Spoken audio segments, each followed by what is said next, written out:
Olá, meus amigos, sou aqui novamente o professor Gessé Cortes e você está assistindo a mais um Gramática Descomplicada. No programa de hoje, vou cumprir o prometido para alguns alunos, né, que eu tenho nas diversas escolas, né, em que eu trabalho, os alunos de preparatório para o vestibular, alunos de terceiro ano e alunos também de cursinho preparatórios, tá? Então, o que acontece? Vou fazer análise aqui, vou fazer uma análise breve, tá? Da prova da UFGD que ocorreu agora em março de 2022, o vestibular da UFGD, tá bom? Então, um vestibular que ocorre em uma data assim, diferente, né? Uma chuva tremenda que está caindo aqui.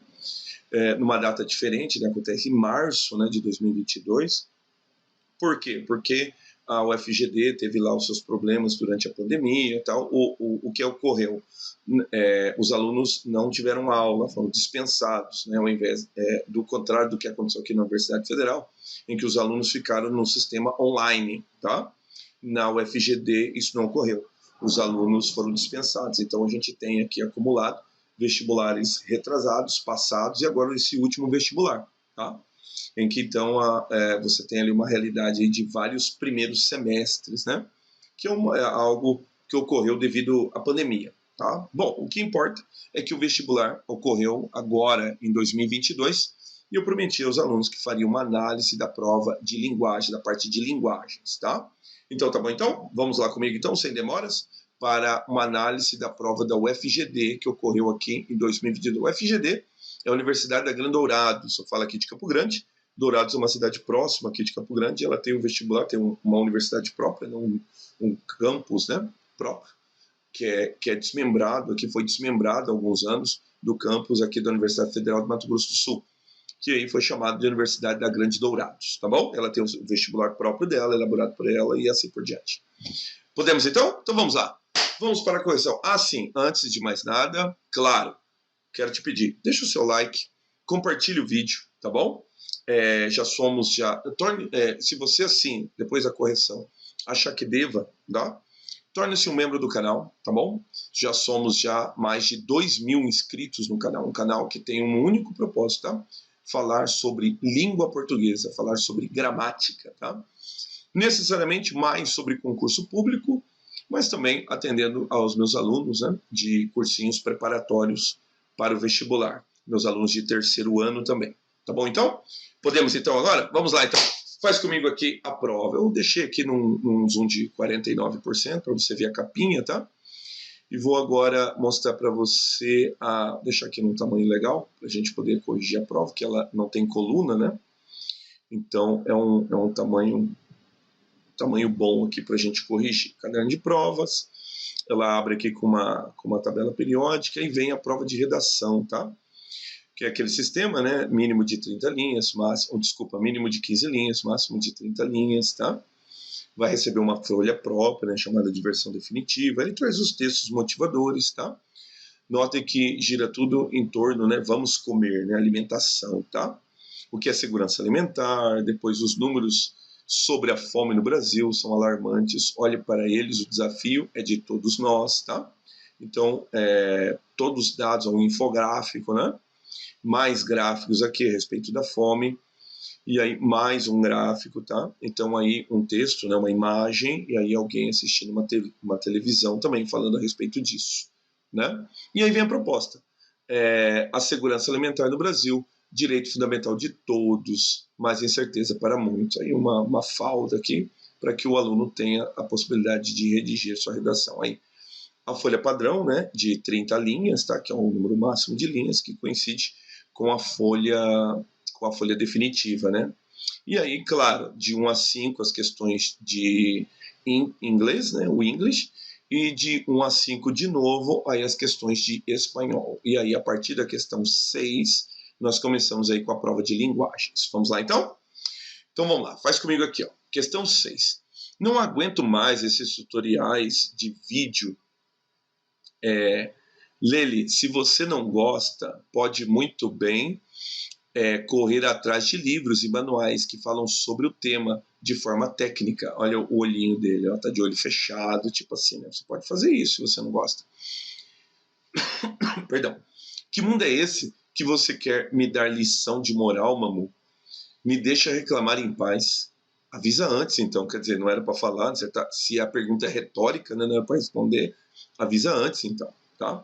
Pois bem, com base na tira de Mamu e Lefan, de autoria de Diogo Freitas, assinale a alternativa correta, tá?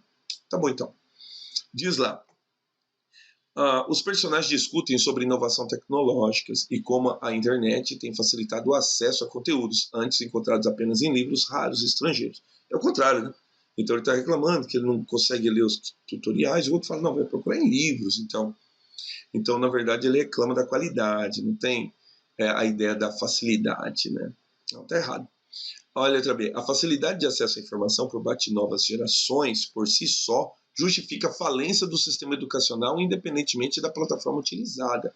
Não, a educação não está do jeito que está, né? E aí a gente pode falar do Brasil, né? Por causa da internet, né? Não é esse o tema, não é disso que nós estamos falando.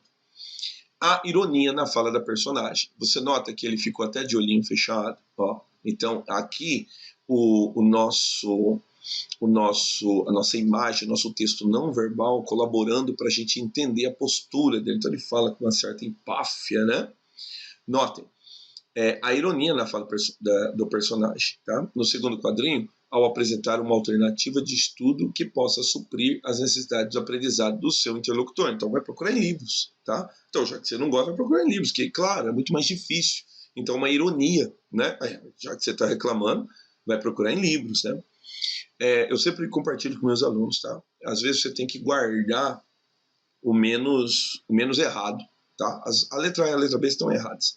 E a letra C, você pode até ter ficado em dúvida a respeito da palavra ironia, tá? Há uma determinada empáfia na figura. Nota, ele está de olhinho fechado e fala, né, com uma determinada empáfia. Vai procurar em livros, tal. Necessariamente não configura ironia, porque a ironia é quando você fala alguma coisa, mas na verdade falando em sentido contrário, tá? Aí você está sendo irônico, tá? Mas veja bem, agora olha a letra D.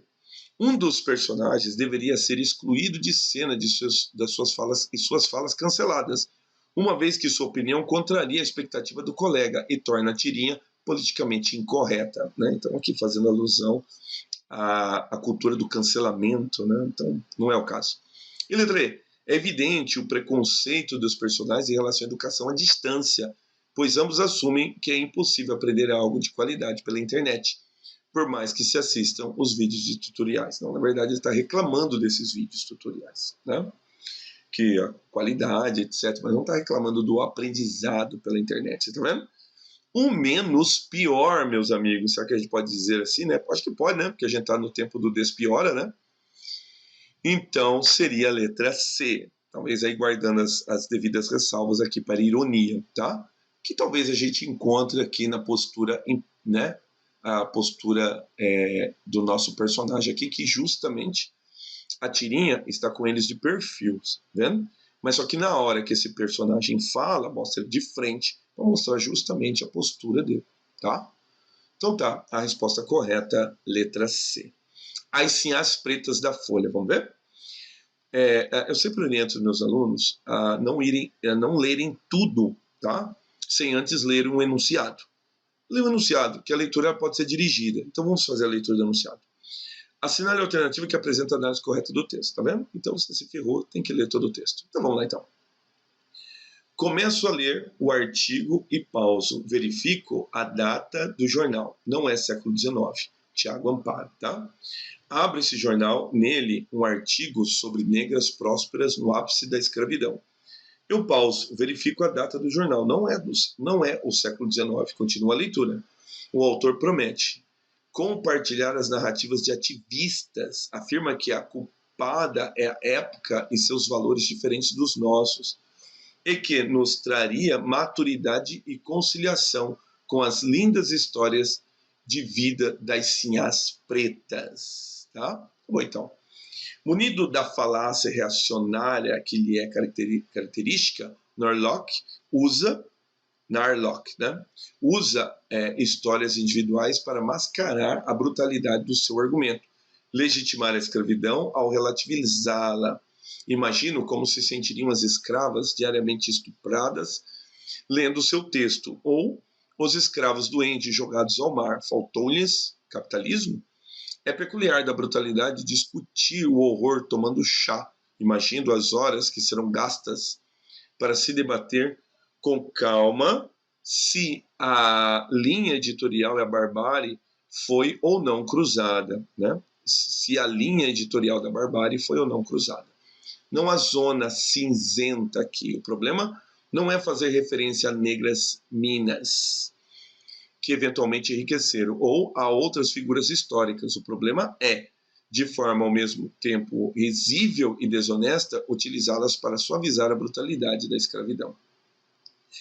O que até eu jogo, o que está em jogo é se a pluralidade que este jornal preza inclui racismo. Jornais são documentos históricos. Eu me reservo a dignidade derradeira de dizer com todas as letras que a coluna de Leandro Narlock é racista, que publicá-la faz o jornal conivente e que em algum momento a corda do pluralismo esticou a tal ponto que nos enforcará. Tá bom, então. A assinale alternativa que apresenta a análise correta sobre o texto, tá? O texto de Amparo é conivente com as ideias contidas no texto de Leandro? Não. Então ele não está a favor. Ele replica o texto de Leandro, já está errado. Tá? Letra B. O autor questiona se a pluralidade de opiniões adotada pela Folha não resultaria na aceitação da publicação de artigos com conteúdo racista. Então você vê, ele fala, né, racista. A letra B é correta, cara. A letra C. O artigo mostra como Narlock usa uma argumentação ad hominem. Cara, isso aqui é só por Deus, né, cara? Isso aí eu tive que pesquisar, entendeu? O que é o ad hominem? O prefixo ad é junto, tá? E o hominem tá relativizando, né? Junto do homem. Junto do homem por quê? É quando você usa o argumento de alguém para refutá-lo. Você pega o argumento e vai refutá-lo. Você usa o argumento da pessoa e é pautado nesse argumento, você vai refutá-lo. Agora, o que acontece? O artigo mostra como quem está usando o ad hominem é o nosso autor aqui chamado Tiago Amparo, e não o Narlock. Ele que reage a Narlock, tá? Então tá errado aqui, é um erro de emissor, receptor, referente aqui, tá? Para se posicionar contra a escravidão e denunciar as inescrupulosas práticas do trabalho de escravos. Quem usa argumento é o nosso autor do texto, o que menciona o Narlock, tá? Por isso está errado. O autor relativiza o tráfico negreiro, não é o autor que relativiza. Ele diz que quem está relativizando é o dono da coluna que o nosso autor aqui está contrapondo. As Sinhas Pretas são personagens que, segundo o autor, complicam narrativas de ativistas, tá? Pois negras prósperas no ápice da escravidão são pedras no sapato de quem acredita que o regime capitalista atual é racista. Então faz uma confusão aqui. A correta é a letra B, tá? Muito bem. Então vamos lá. Vai para 8. Assinale a alternativa correta quanto à colocação pronominal da língua portuguesa. Então você vê, a gente está vindo de duas questões de interpretação, tá? Que ele mostra uma charge e depois ele mostra um texto sobre um determinado tema. E aí, do nada, sem texto, sem nada, ele vem com uma pergunta sobre gramática. Então vamos lá, a questão é colocação pronominal, pois aqui, venhamos e convenhamos, o aluno que está se preparando para o Enem, ele não estuda. Então ele precisa do quê? Ele precisa do terceiro ano dele, bem feito, tá? Então, de repente, você está se preparando para o Enem e nem vê colocação pronominal, tá? Porque é um conteúdo extremamente gramatical. Venhamos e convenhamos, ele convive no concurso público. É lá no concurso público os caras perguntam sobre colocação pronominal, a chamada sintaxe de colocação. Necessariamente, nesse vestibular que contempla esse ensino médio, né, voltado a tantas e tantas questões sociais, né, que, de uma certa forma, desprezou o estudo da gramática. A gramática vista como elemento de dominação capitalista, etc, etc. Né? Mas veja bem, a UFGD coloca uma questão puramente gramatical, colocação pronominal. Você quer fazer comigo? Você lembra das regras? O que acontece? Eu tenho próclise, tenho mesóclise, tenho ênclise. Eu tenho regra para as 3, tá? Para não fazer a aula ficar extensa, porque daqui daria já 1h30 de aula, eu vou fazendo o exercício te mostrando que está errado. Pode ser? Então vamos lá. Não esqueçam C, aí está errado. Porque o verbo esquecer, ele está no presente. No presente não há regra de ênclise, tá? Então o que vai acontecer? O que vai acontecer é que você vai ser obrigado a obedecer a próclise, que diz que quando houver uma palavra atrativa, o pronome ele tem que se deslocar da posição enclítica para a posição proclítica, obrigatoriamente. Notem que não é um caso, né, necessariamente de locução verbal, é um caso de oração subordinada reduzida, tá? Logo depois. Então não é uma locução verbal. Então o pronome diz respeito a esse verbo esquecer. Então, o que acontece? A posição correta aqui seria próximo da palavra atrativa, tá? Então, não se esqueçam de dizer, tá? Então, essa aqui seria a colocação correta. Então, a letra A está errada. Note a letra B. Por outro lado, nada que se tenha dito foi comprovado. Correto, tá? Então, eu tenho nada que. Então, o que é meu pronome relativo. O que, sendo um pronome relativo, conjunção integrante, sempre vai atrair o pronome oblíquo para perto dele. Não é uma conjunção condicional, é um pronome oblíquo. Aqui você poderia optar, inclusive, notem, por outro lado, nada que tenha se dito, tá? Ou jamais, tá? Nada que tenha dito se, porque a gente não pode colocar o pronome oblíquo depois do particípio. Então, a colocação correta aqui diz respeito à letra B, uma questão gramatical. Você tem que lembrar das regras de colocação, cara. Ó, acusariam-me, errado. Ué, Jessé, mas não pode começar a frase com pronome oblíquo. Você quer propor para começar com me acusariam? É isso? Não. O que eu estou dizendo é que você tem que lembrar que o verbo está no futuro do pretérito. Acusaria, futuro do pretérito. Diz a gramática normativa, olha só. Gramática pura, tá? Normativa. Que quando você tem o futuro do presente ou do futuro do pretérito, obrigatoriamente você tem que usar mesóclise, tá? Então o que você faz aqui? Você vai até o R, tá? Aí você vai interromper o verbo, acusar. E aí o restante do verbo, que é o iam, você vai colocar depois do pronome. Então vai ficar assim, ó, acusar, hífen, me, hífen, iam, tá? Acusar, me iam. Eu vou escrever aqui. Deixa eu pegar uma caneta aqui. Acusar, me iam. Então você vai fazer como? Você vai levar até onde o verbo encontra supostamente seu infinitivo, até o R. Então você vai levar assim, ó, acusar, tá? Acusar. Aí você vai colocar, vai fazer uma interrupção. Acusariam, não é assim? Você vai levar até o R, que é o acusar, vai colocar o pronome oblíquo, que é o me, e depois você vai colocar o restante, ó, tá vendo aqui?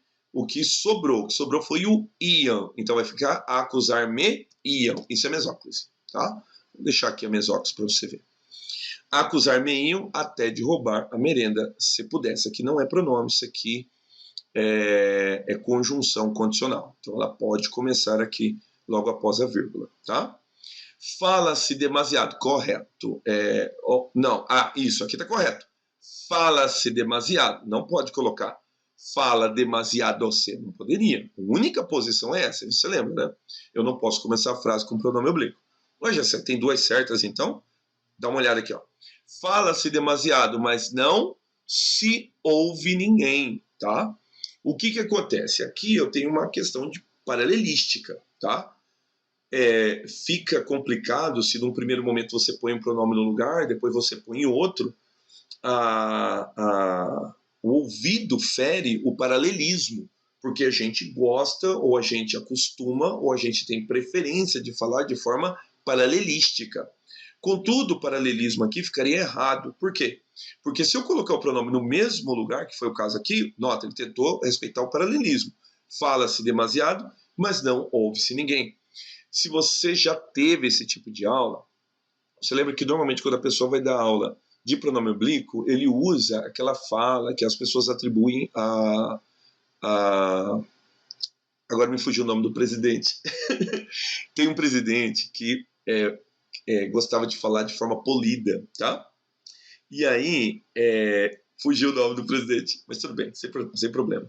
Aí o que acontece? É o famoso filo porque quilo, que a frase está errada, que o correto seria filo porque o quis, porque o pronome oblíquo vai ser atraído pela conjunção, no aquele caso ali é uma conjunção causal, tá? Aqui a conjunção, que é uma conjunção coordenada, não atrai, tá? Mas quem vai atrair vai ser o não, tá bom? Então, a colocação ficou errada. O começo, fala-se demasiado, mas não se ouve ninguém. Essa seria a colocação correta. Se houver um culpado, que se prenda-se, né? Então, a pessoa repetiu o pronome, então não pode repetir o pronome. O correto é, se houver um pecado, um culpado, desculpa, que se prenda imediatamente. Essa seria a frase correta, tá? Colocação pronominal, cara. Aí começam as questões de literatura, mais voltadas a questões gramaticais. Deixa eu fechar a caixa de texto aqui. Mais voltadas às questões gramaticais, tá? Leia um trecho de O Arquivo de Vitor Giudice, que é tema, tá? Da UFGD. O UFGD separou um conto, separou uma crônica, separou romances, separou poesias, separou uma imagem, né? A imagem do Rodin, o Pensador, tá? E aí o que acontece? Ele vai propor para nós um trecho, tá? Do arquivo, que é uma crônica, né? No fim de um ano de trabalho, João obteve uma redução de 15% dos seus vencimentos. João era moço, aquele era seu primeiro emprego. Não se mostrou orgulhoso, embora tenha sido um dos poucos contemplados. Afinal, esforçara-se, não tivera uma só falta ou atraso. Limitou-se a sorrir e agradecer ao chefe. Você está vendo, cara? Ele não teve aumento, ele teve uma redução.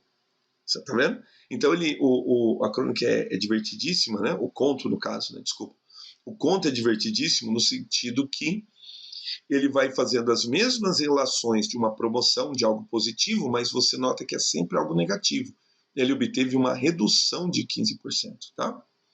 No dia seguinte, mudou-se para um quarto mais distante do centro da cidade. Com salário reduzido, podia pagar um aluguel menor. Você vê?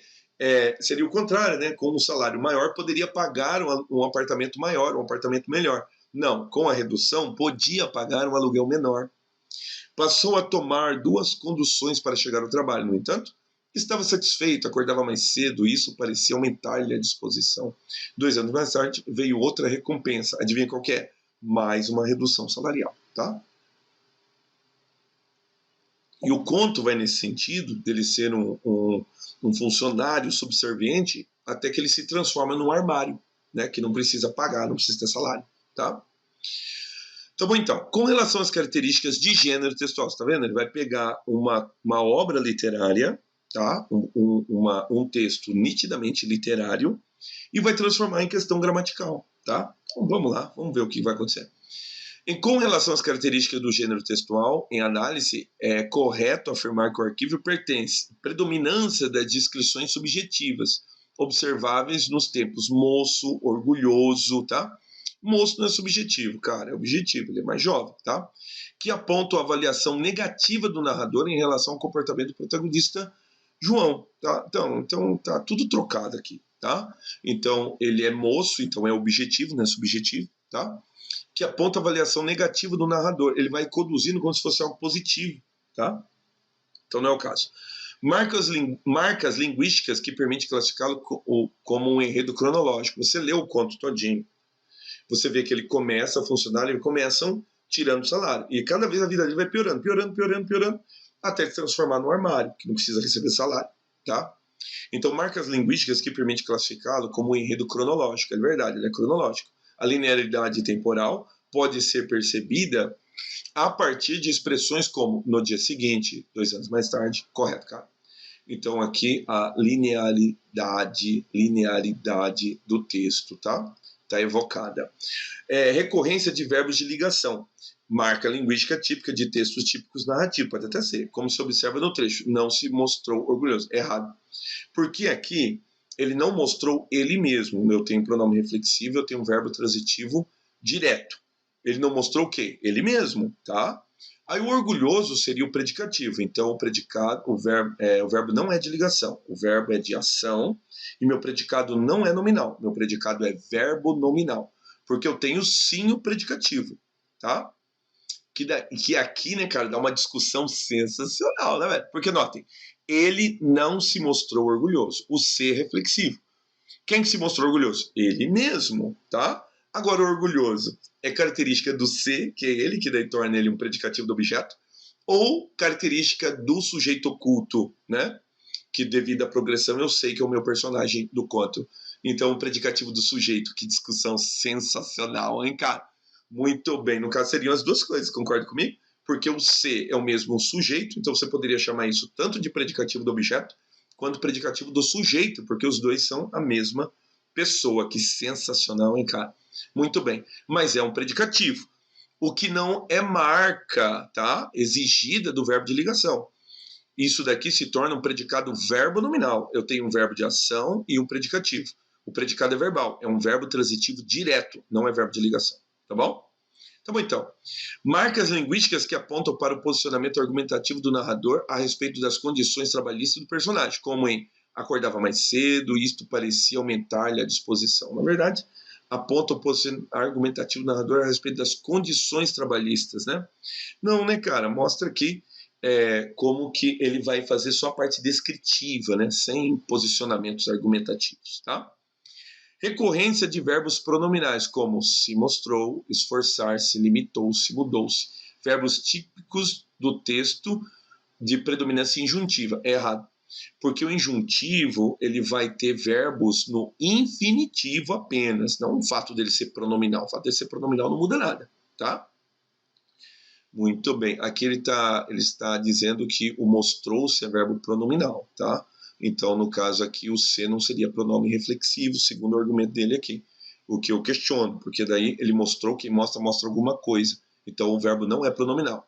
Esforçar-se, sim, tá? O verbo esforçar-se, limitar-se. Agora, mudar também não. Quem muda, muda, tá? Ele mudou ele mesmo. Quem muda, muda alguma coisa. Então, nem todos os verbos aqui são pronominais, tá bom? O primeiro não é, e o último também não é.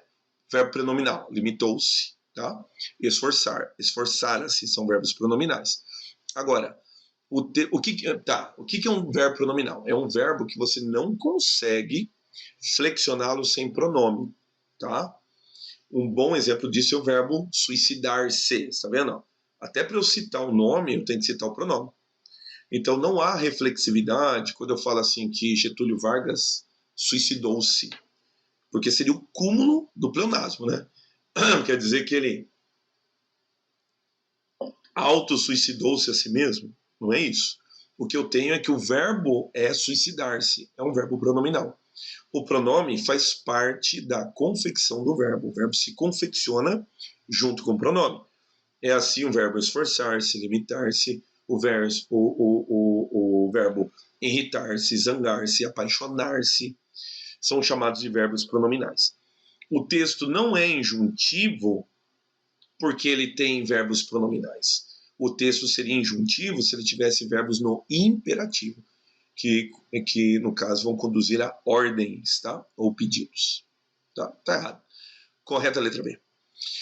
Mais uma questão gramatical. Use máscara e não dance com a gente. Use máscara e não dance com a gente, tá? Então aqui nós temos, né, no caso aqui, a famosa, né, o famoso e adversativo, né, que no caso aqui, e não dance com a gente, uma argumentação, use máscara, é positivo, e aí eu tenho o contrário aqui, e não dance com a gente. Só que daí você tem que lembrar, né, quem é o meme, aqui é um meme conhecidíssimo, né, de um funeral, eles dançando com o caixão nas costas. Você lembra desse meme, né? Tá, a partir da análise da imagem, é correto afirmar que, para compreender a mensagem do outdoor, letra A, o domínio da norma padrão da língua é determinante. Não. Sabe por quê? Porque ele colocou com a gente, seria conosco, né? O agente é colóquio, tá? Então não é o caso. A linguagem não verbal é indiferente. Não, se colocar só aqui, você não ia entender o outdoor. Você precisa entender. Ou é o meme daqueles caras segurando um caixão, cara, entendeu? É preciso saber conjugar verbos imperativos? Tem nada a ver, tá? O leitor precisa recuperar uma intertextualidade, correto. Porque você tem que saber do meme. É intertextualidade. A questão fala sobre intertextualidade.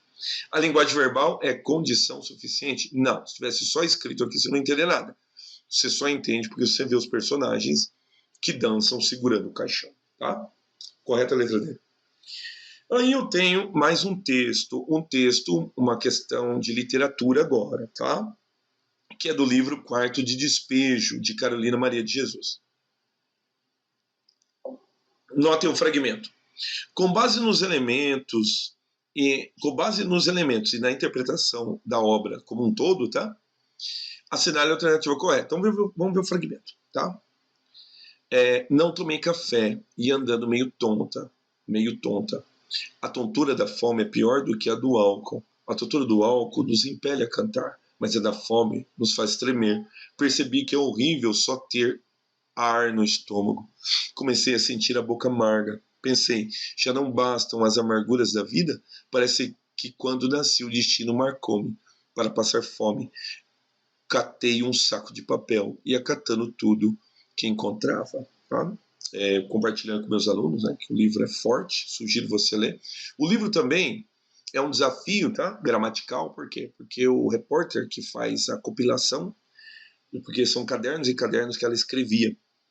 E aí um repórter foi lá e se prontificou a fazer a compilação. Ele é fiel à narrativa dela com os erros de português, entendeu? Com os erros gramaticais. Então é um desafio para o aluno, porque o aluno vai topando com determinados erros, tá? Aqui não tem nenhum gritante, tá?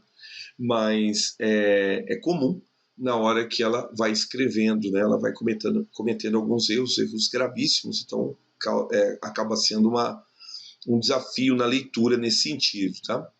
Mas é um livro muito forte, que fala sobre a vida, né, de uma favelada, o quarto de despejo diário de uma favelada.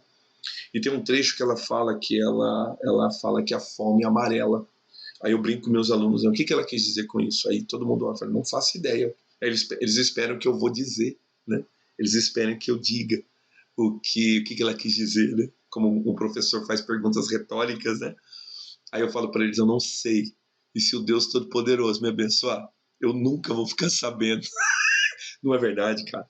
Porque o porquê que a fome é amarela, cara, a gente não sabe, sabe por quê? Porque a gente não sabe passar fome, a gente não passa fome, entendeu? Então eu brinco com os meus alunos, né? Eu não sei o que ela quis dizer. E se o Deus Todo-Poderoso nos abençoar, nem eu e nem vocês, nem os meus alunos, vão um dia descobrir o que ela quis dizer com a fome amarela. Tá bom, então. Fora isso, vamos lá. Questões sobre a obra, tá? Então vamos lá? Faz comigo aqui rapidinho. A obra elabora o cotidiano da narradora personagem, tá? A Carolina Maria de Jesus. Revela a discriminação e marginalização da mulher negra na sociedade brasileira. Até aí tudo bem. Para mim tudo bem aqui, tá? Agora a letra B. A obra explora a questão da liberdade de expressão em um contexto de ditadura militar. Olha só, o livro foi compilado em 1960. Então, o regime militar, 64. Então, há um erro quanto à cronologia aqui da questão, tá? Contexto histórico. Letra C. A narrativa da autora em terceira pessoa. Não. Terceira pessoa, cara. Tá vendo aqui, ó? Não tomei café. Tudo primeira pessoa. Tá errado já. A narrativa que compõe a obra denuncia a exploração dos empregados domésticos no contexto neoliberal nas 3 últimas décadas do Brasil. Negativo. Porque você tem aqui últimas 3 décadas do Brasil, seria agora, né? Século XXI, não. O livro acontece no século XX. É 1960 foi publicado o livro. Tá? A ascensão da chamada classe C e o consumismo são os temas principais dos poemas que compõem a obra. Na obra não tem poema, tá? Então tá tudo errado. Correto é a letra A, tá? Resume bem aí o aspecto. Agora, gêneros, vamos lá? Olha o que a UFGD vai fazer. Ela vai propor algumas definições de gêneros. O que é uma autobiografia? Uma narração introspectiva. O que é uma biografia? Descrição material, sistemática, história dos livros, arrolamento alfabético das obras de um autor, tá? Isso é uma biografia. E o que é um diário? Um relato de acontecimentos ocorridos durante os 24 horas do dia, pode ser. Obedece ao calendário, etc, etc. Aí ele vai propor, olha só. A escrita, ao fim e ao cabo, é uma tentativa de compreender as circunstâncias próprias e clarificar a confusão da existência, inquietudes que não atormentam as pessoas normais. Só os inconformistas crônicos, muitos dos quais acabam convertidos em escritores depois de terem fracassado em outros ofícios. Essa teoria tirou-me um peso de cima. Não sou um monstro, há outros como eu. Aí uma reticência, né? A raiz do meu problema foi sempre a mesma, incapacidade de aceitar o que os outros parece natural, o que aos outros parece natural, e uma tendência irresistível para omitir opiniões que ninguém deseja ouvir.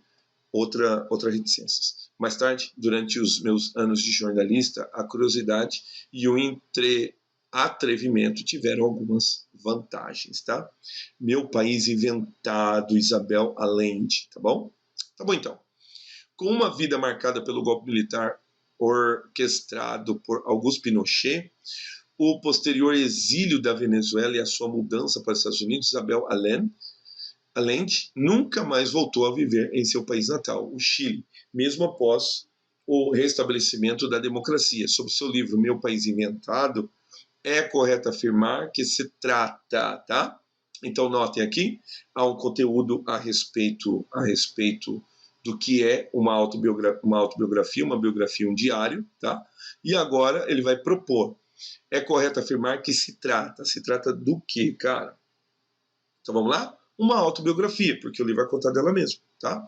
Na qual a autora relata uma forma nostálgica sua experiência como uma mulher chilena refugiada política e imigrante. Fui estrangeira durante quase toda a minha vida, condições que aceito porque não tenho alternativa. Fui peregrina por mais caminhos do que a memória me consente. Aí colocou uns fragmentos, tá, da obra. Correto, cara, correto. Nenhum problema na letra A. Aí vem a letra B. Uma produção biográfica. Não, ela é autobiográfica. Deixa eu estar errado. Um diário? Não, não é um diário. Uma biografia? Né? Não, ele é autobiográfico. Uma descrição histórica e autobiográfica a respeito dos elementos estruturais da população andina. O Chile é um país... Não, no caso aí uma descrição histórica e autobiográfica. Não, no caso aí só uma autobiografia. Tá? Então, quanto ao gênero, a questão A limita-se apenas nisso, tá? Em classificar corretamente o gênero. Tá bom, então. Vamos lá? Questão 13. Aí, a UFGD propõe também músicas. No caso aqui, ele propôs Eu Tocando em Frente. Você sabe o conteúdo, tá? Se você quiser ler aqui, você conhece a música, né? Ando devagar porque já tive pressa. Ele vai falar alguma coisa sobre o lírico poético, narrador, tá? Todas as questões assim que eu sempre falo, não vai lendo tudo que te derem na telha para ler. Leia o enunciado. Então vamos lá? Assinale a alternativa que analise corretamente a letra da música Tocando em Frente, de Almir Sater e Renato Teixeira. Então você vê, ele coloca esses textos aqui e tal, e isso aqui não vai ajudar, não vai fazer nada. O que importa é a letra da música. Olha as perguntas, cara. Então ele coloca aqui a letra da música, coloca aqui mais 2 textos e pergunta sobre a letra da música, tá?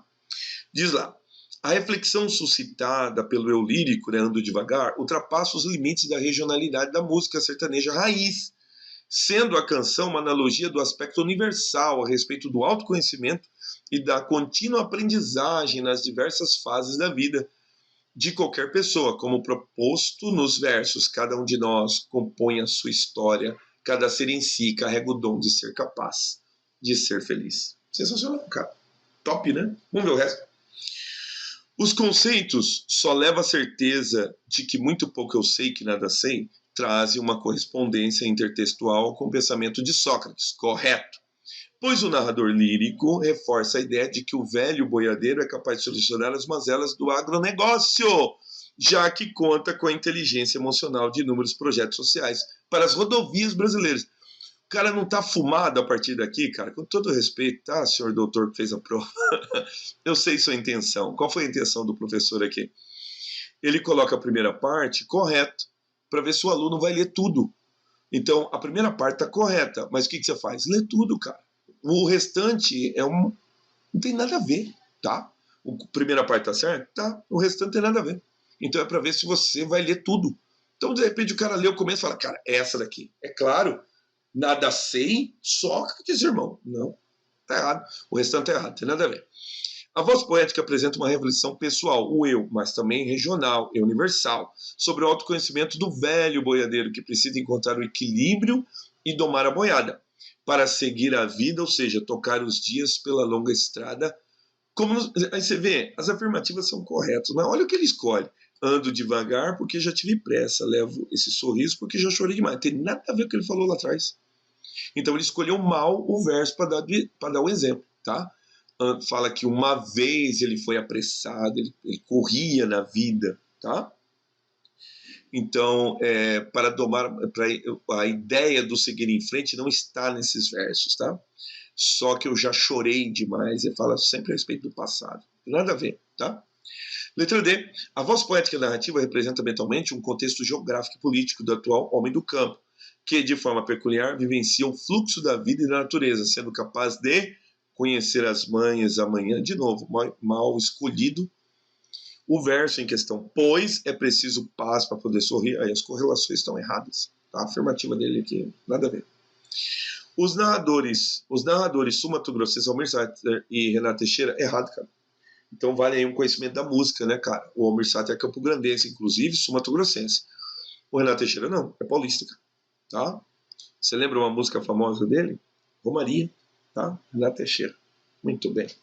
Então tá, então a melhor aqui é a letra A, tá? Que faz as relações da letra e as afirmativas corretas, tá bom? Muito bem. Vai para 14. Aí 14 tem um fragmento também de um livro proposto, tá? Que é o de Gianfrancesco Guarnieri, eles não usam black tie, tá? Aí eu tenho o personagem Otávio, que é pai do Tião, tá? Olha só. Farra, vão ver eles lá na fábrica. Sai o aumento, nem que seja tiro. Querendo, podem aproveitar o guarda-chuva.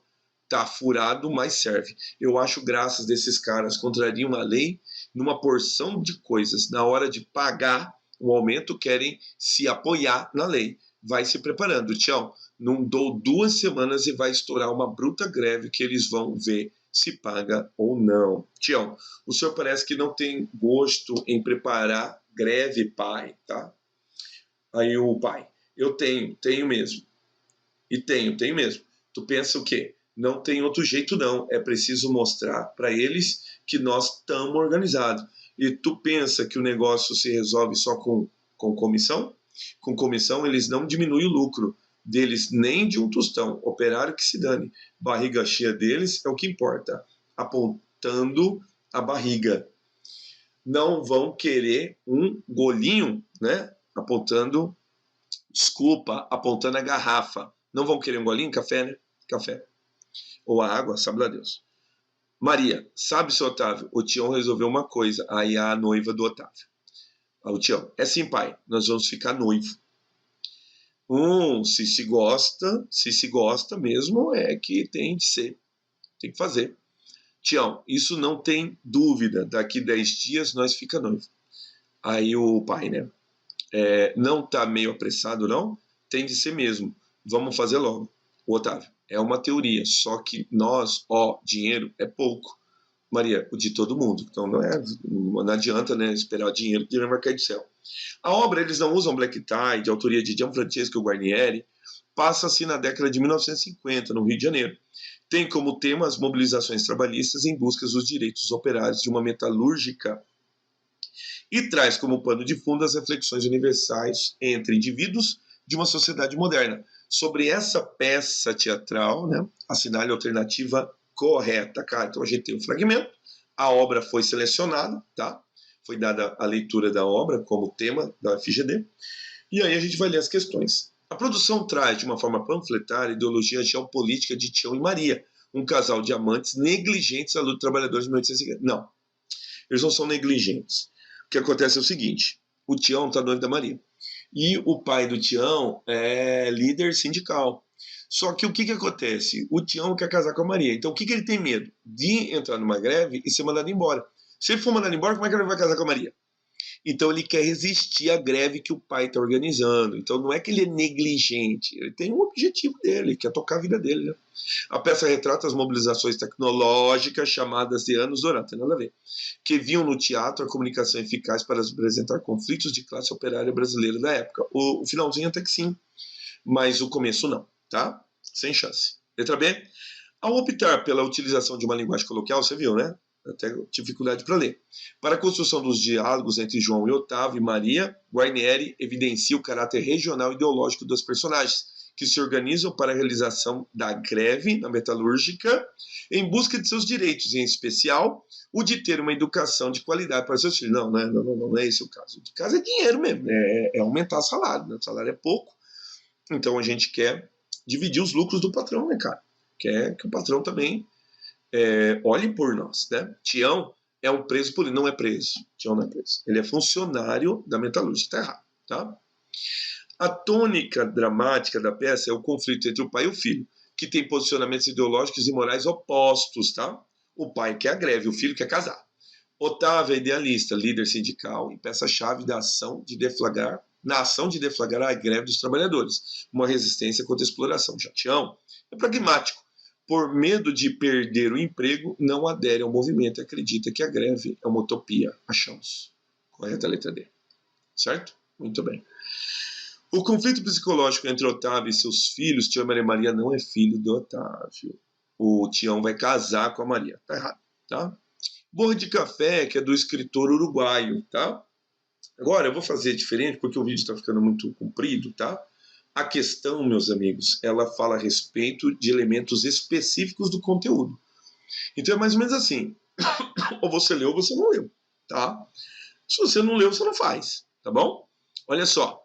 O romance reúne breves narrativas sobre os anos de formação do protagonista, evitando sempre o conflito, tá? Assim, o cadáver do mendigo, a morte da mãe, a primeira vez com a inquilina Natália, a nostalgia da empregada Julisca, entre outros episódios, são tratados de modo distanciado e leve. Por quê? Porque o nosso camarada aqui não gosta de entrar em conflitos. A resposta correta é a letra E, tá?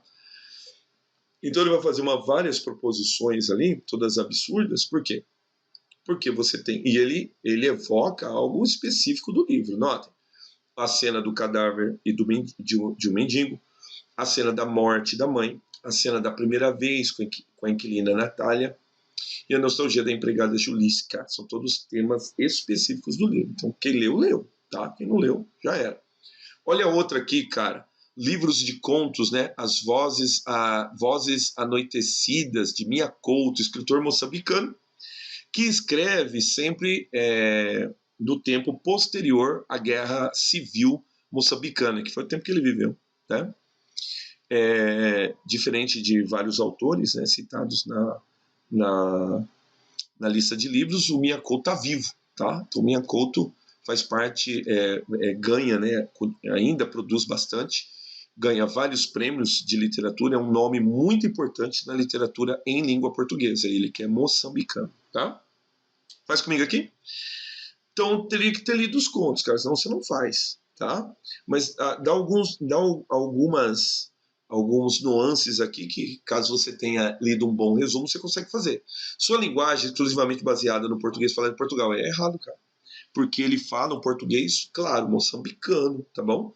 Que fala aí de cultura popular moçambicana, tá? O tempo histórico em que se passa os contos do livro com frequência, o do passado colonial. É errado. Então, neste caso aqui, é o passado já pós-guerra civil, inclusive. Letra C. O idoso, a mulher, a criança, a pátria, o pária social e o criminoso estão entre os muitos protagonistas dos contos. Tais personagens são sempre figurados sobre a opressão do colonizador português. Não é do tempo da colonização, nada a ver. A vida cotidiana é um constante no livro, tá? Cenários disso, às vezes, são a praça da pequena cidade, a aldeia anônima, a cantina e o bar. Ali, um corvo pode ser partido do pulmão de um velho. ou uma assembleia pode decidir se os mortos têm permissão para voltar à vida, evitando-se sempre a abordagem da violência, resultando em um quadro exótico, por vezes fantástico, da vida comunitária moçambicana, né, cara? Mas aí, note agora a letra E, tá? É um cenário cotidiano, mas faltou ele falar um monte de coisa que ocorre no conto, né, cara? Que não é só isso aqui que se resume o conto. Os contos, tá? A violência do homem contra a mulher é recorrente nos contos do livro, correto? Violência psicológica, no caso de Ascólio e Epifânia. Homicídio brutal, no caso de marido de Carlota Gentina. Você vê, tem que saber o conteúdo sobre ela. Também está no método ingênuo de Joseldo sobre sua filha Filomena, com vistas a torná-la uma artista, deixando entrever aspectos de uma sociedade que, superando o colonialismo, viu? Superando, pós, tá? Ainda estava longe da pacificação. Por quê? Porque é período pós-guerra civil, tá bom? 16, correta a letra? Tá. Muito bem. Só que ele é o conto, cara, senão não faz. Quanto ao romance Lucila, outro livro pedido na relação, tá? Diz assim: o narrador Paulo, que é o próprio autor, correto, conta num salão a seus amigos, não. É uma carta que ele escreve a uma senhora que não é essa, não é doutora Sá, tá? Doutor Sá, o doutor Sá. Não, é uma mulher, tá? GM, se não me engano, GE, que é só as iniciais, tá? Mas é uma mulher, tá? Não é um doutor. O narrador autobiográfico, não é autobiográfico, tá? A história tem muito a ver com Dama das Camélias, tá? Que foi escrito pelo Alexandre Dumas, o filho, mas não é autobiográfico, não pode ser dito isso, tá? Tá bom, então. O narrador Paulo dirige-se por escrito, correto, a uma idosa senhora. Não, tá errado, tá? Letra D. O narrador propõe, tá? O narrador propõe a uma senhora da sociedade fluminense o perfil de mulher, valendo-se da própria experiência de juventude, quando se apaixona por uma cortesã. Nesse sentido, a tensão entre a senhora respeitável de um lado e a prostituta do outro domina o livro, desde os capítulos iniciais, quando Paulo, jovem provinciano, ao chegar à corte, ignora a condição de prostituta de Lúcia, se encanta por ela. Correto, cara? Aí ele que vai contar a história para nós, ele que é o nosso narrador, tá? O narrador conta em terceira pessoa. Não, é tudo em primeira pessoa, tá errado, tá? Correta a letra D. 18. Aí 18 começam as questões de novo de interpretação, né? O conceito de meme data da década de 70, tá? Tendo sido empregado primeiramente de forma despretensiosa por Richard Dawkins no seu livro O Gênio Egoísta. Após algumas décadas, o meme se tornou um fenômeno típico da internet, popularizando-se por meio de coleções de textos, imagens, comportamentos, desafios ou memórias. Aquecimento global, qual é a desculpa de vocês? A gente, pelo menos, teve um asteroide. Então, você vai acabar com o mundo, né, cara? Pelo menos quem acabou com o mundo foi um asteroide, né? Tá bom, então. Sobre os memes, tá?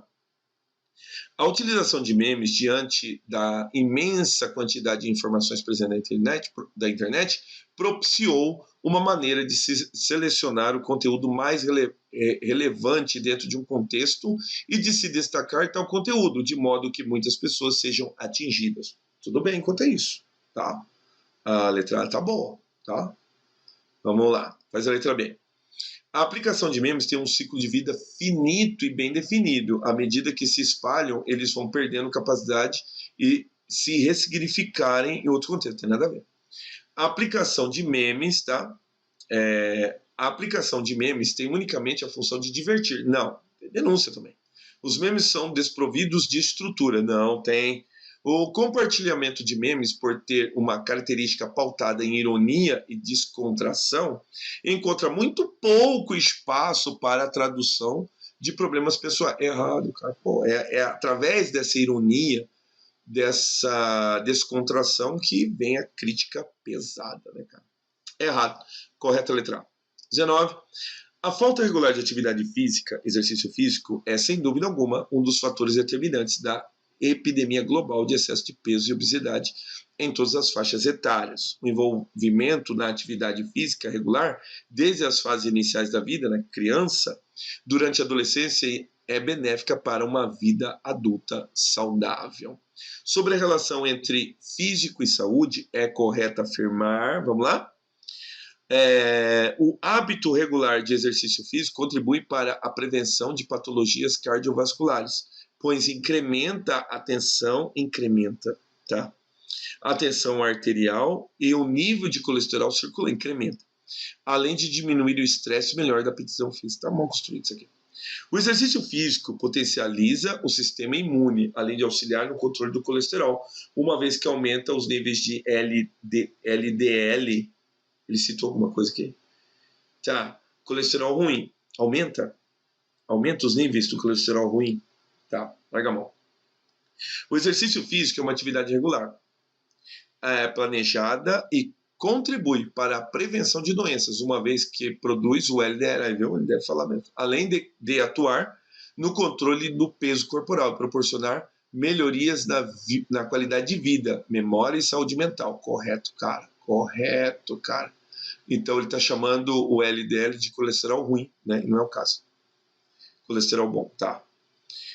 O exercício físico potencializa o sistema imune, além de auxiliar no controle do colesterol, uma vez que aumenta os níveis de LDL, colesterol bom, e por outro lado diminui, está invertendo tudo aqui, né?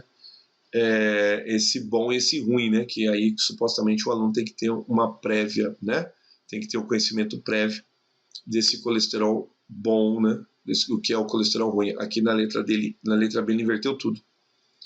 Tá. O exercício físico reduz o nível de HDL, tá? O qual em excesso pode depositar na parede interna dos vasos sanguíneos, levando à formação de ateromas, que aos poucos atribuem dificuldade de circulação do sangue, né? Então, parece que ele quer baseado aqui, e baseado apenas no texto, né? A gente tem a letra C como correta, tá? E a última, cara, o Rodin. Tá aqui o Rodin aqui, tá? Tá, e você precisa conhecer alguma coisa da obra, tá? A obra, ela começa na década de 80, de 1900, né, cara? E ela vai ser terminada, de 1800, e ela é terminada somente em 1900, tá? Então, olha o que ele vai perguntar. Diz assim, ó.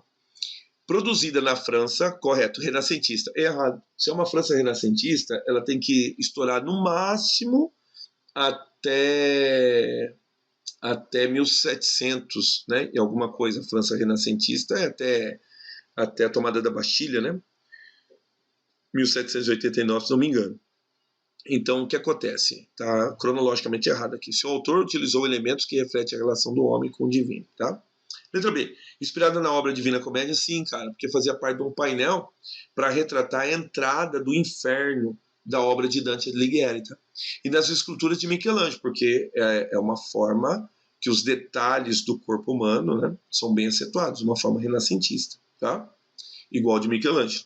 Rodin a compôs em bronze a partir de modelos menores em gesso. Correto. Se você sabe a trajetória, esse é o correto, tá? Letra C. Esculpida em mármore, figura entre as obras da antiguidade mais conhecidas de todos os tempos. Não, ela não é em mármore, ela é em bronze, tá? Então não é em mármore. Pertence ao período barroco. É errado, não é barroco. Já é algo já próximo das vanguardas europeias. Já. Na Idade Média, a escultura sofreu uma censura da igreja. Ela não foi feita na Idade Média, então tá errado, tá? Correta é a letra B, tá bom? Meus amigos, se vocês acharam que eu fui rápido demais, se ficou alguma coisa que não ficou clara, meus amigos, eu, com muito prazer, tá? Eu respondo a qualquer pergunta sua. Só deixar sua pergunta aqui na descrição, tá? Deixa aqui nos comentários a sua pergunta, que com certeza eu prometo que gravo um vídeo sobre a sua pergunta, tá bom? Quero terminar aqui com a capinha da prova aqui.